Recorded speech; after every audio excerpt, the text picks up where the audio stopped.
Hey guys, welcome back to the channel. Today I am going to be showing you more footage from the pre-flooded house tour. This is the second half of the tour. I will be showing you my office, the dining room, and the bedroom, maybe the study. I think I already showed you the study. My mind's all frazzled, but anyways, this is the second half of the tour and I hope you enjoy it. So now I am starting in my office. This was my newest renovation that I've done in this house, and I've used tons of thrift store or Facebook Marketplace finds. I have already made a video about this. I did this makeover back in January and February of this past year. That's 2023 if you're watching later. I will leave a link to this video. It was actually my prayer room / office makeover video. So I really enjoyed putting it together. It's gonna stay like this for a while. Next up is our eat-in kitchen area. We got this dining table at a place called Value City Furniture probably 16 years ago in Ohio. I've got this copper tea kettle from Home Goods. It's really not that great a quality. I'm probably going to replace it. I still have spring flowers on the table that are going to get changed out this week for my fall decor. I usually decorate for spring and summer at the same time, and I made that bouquet last year and I loved it so much that I just used it again. This is a shot into the living room. And I'm super proud of my live plants. I don't keep many, but these pothos are pretty much the plants that I can keep alive in just about any room. All they require is water. I do have soil in some of them, and some I just leave with water.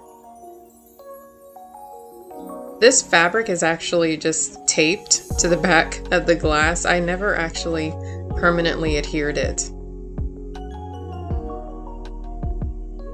And I've got this nice candle, actually from the Dollar Tree. The silver candle holder is from Bath & Body Works. This plant was from my mother-in-law. I don't know what it's called, but it's doing really well. It's just in water. It was a tiny sprig when I got it, and it has blossomed. That's a fake plant. And yes, the kitchen is for dancing. We do more dancing in the living room now. I actually made this faux Roman shade for a bathroom in the former house that we owned. It was called Steindem House, and it was built in 1876. I am planning to post some videos of some of the work we did on that house sometime in the future. I have tons of footage from that house that I really need to compile. Here's a peek into one of my favorite rooms in the house, the formal dining room. I totally believe in keeping a formal dining room. We use it all the time. Right now I'm displaying a ton of candy that people give my kids in this glass container. I have some of my personal artwork displayed. After nearly 20 years, I had a friend that finally convinced me to display some of my own work that I did while I was in college, so I had it framed pretty inexpensively at Hobby Lobby and hung it on the wall. I still find it awkward to have it up in the house. By the way, she had also encouraged me to go ahead and sign my work because I hadn't been doing that either. And I like to mix textures. This is a fake fern. The lamp was from a store called Caio. The round charger was from IKEA, and I believe the placemat, I had a set of 4, were from Kmart. These light switches I got on Amazon this year. I've got them in this antique color, and I also have one in the study that is in shiny brass. All of my candlesticks and also the tea kettle were secondhand. The candlesticks were from a thrift store here. I paid $1 a piece for them. They're all brass or silver. And the tea kettle was from a Goodwill in Atlanta, Georgia. I love, love, love this gold and crystal chandelier that I inherited with the house. It's pretty fancy. It looks good with the purple walls. What do you guys think? I'm feeling like the ceiling is just a little bit lackluster. I may try to go over it with like a gold leafed style wallpaper or a medallion, something to go over the chandelier.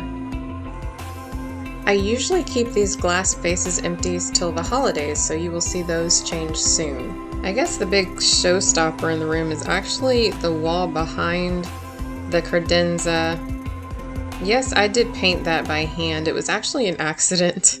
I had meant to paint the entire wall in just purple, but I had run out of the color and I was not sure really what I wanted to do, so I decided to just come up with this pattern. I don't really even know what it's called right now.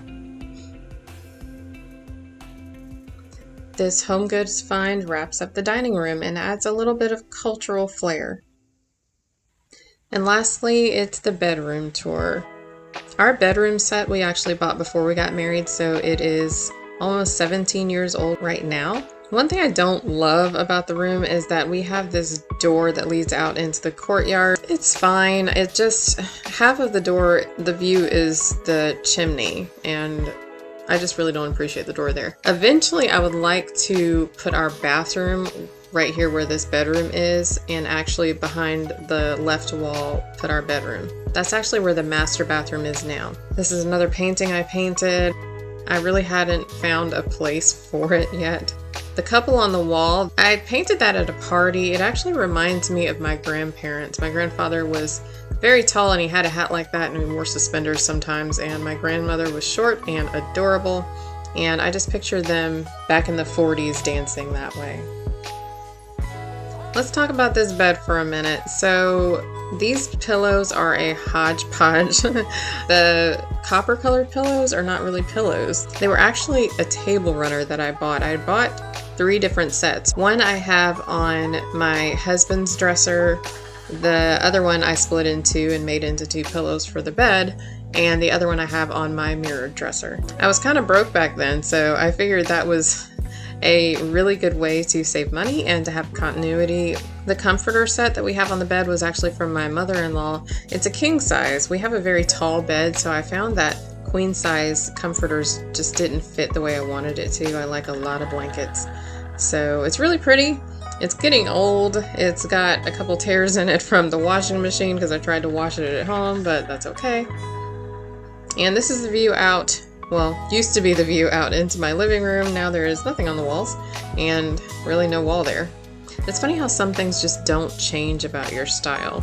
I've always liked the color copper. I've always liked oranges and rust colored things. I've always liked metals, metallic colors too.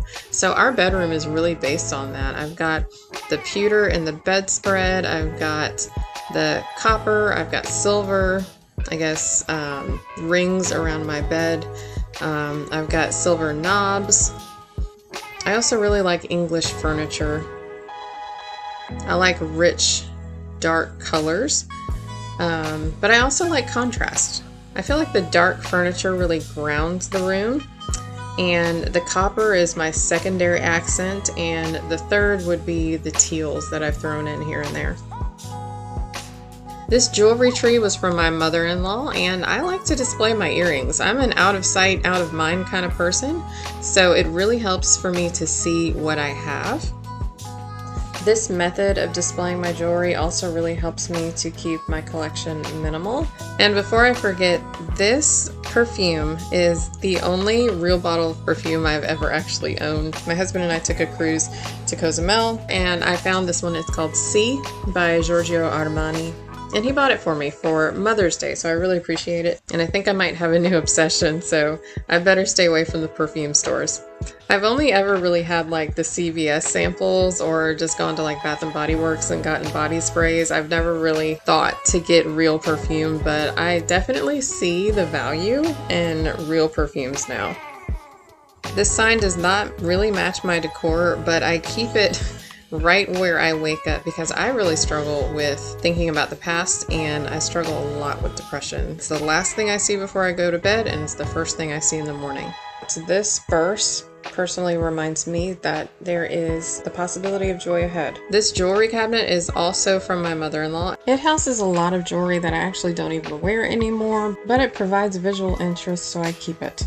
Well, this concludes the bedroom tour. I will be changing it up a little bit for fall and Christmas, so please subscribe and stay tuned for that. In the next coming videos, I will be showing you what the plans are for the house now that we are stuck with renovations everywhere. And I'm also going to do some fall decorating. Gotta have decorating even though the house is chaos. So I want to have at least a room or two that is still in order. So anyways, I hope you guys enjoyed this video, and I will see you in the next one. Ciao.